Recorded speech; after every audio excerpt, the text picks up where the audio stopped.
നമസ്കാരം, നാട്ടുരാജ്യ ന്യൂസിലേക്ക് സ്വാഗതം. വാഹനാപകടങ്ങൾ ദിനംപ്രതി കൂടി വരുന്നു. കഴിഞ്ഞ ദിവസം കോപ്പറേറ്റീവ് സ്കൂൾ വഴിക്ക് ഉണ്ടായ അപകടം വളരെ ഭീകരാവസ്ഥയിൽ തന്നെയാണ് വാഹനം കിടക്കുന്നത്. ഈ കാണുന്നത് മുത്താരംകുന്ന് കോപ്പറേറ്റീവ് സ്കൂളിലേക്കുള്ള റോഡാണ്. റോഡ് കൊടും വളവാണ്. പക്ഷേ ഈ വളവൊക്കെ വീശി വരുമ്പം ഡ്രൈവിംഗ് നിയമം അനുസരിച്ചൊക്കെ സ്പീഡ് കുറച്ച് വരണം. പിന്നെ വളരെ വീതി കുറഞ്ഞ ഈ റോട്ടിൽ സ്കൂൾ വാഹനങ്ങളും കുട്ടികളും മറ്റും നിരന്തരം പോകുന്ന ഒരു പ്രധാന റോഡും കൂടിയാണിത്.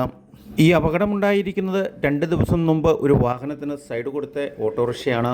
പാസഞ്ചർ ഉണ്ടായിരുന്നു വണ്ടിയിൽ. പക്ഷേ ഗുരുതരമായ പരിക്ക് ഡ്രൈവർക്കാണ് പറ്റിയിരിക്കുന്നത്. കാലൊടിഞ്ഞ് ആശുപത്രിയിലാണെന്നാണ് പറഞ്ഞത്.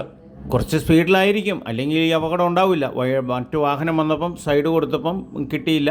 അനുഗ്രഹം കൊണ്ട് വണ്ടിയിലുണ്ടായിരുന്നവർക്ക് പരിക്കുകളൊന്നും ഇല്ല. ഡ്രൈവർക്ക് മാത്രമാണ് പരിക്ക് പറ്റിയത്. ഈ റൂട്ടിൽ പോകുന്ന വാഹനങ്ങൾക്ക് ഒരു ജാഗ്രത നിർദ്ദേശത്തിൻ്റെ ഭാഗമായിട്ടാണ് ഈ വാർത്ത ചെയ്തത്.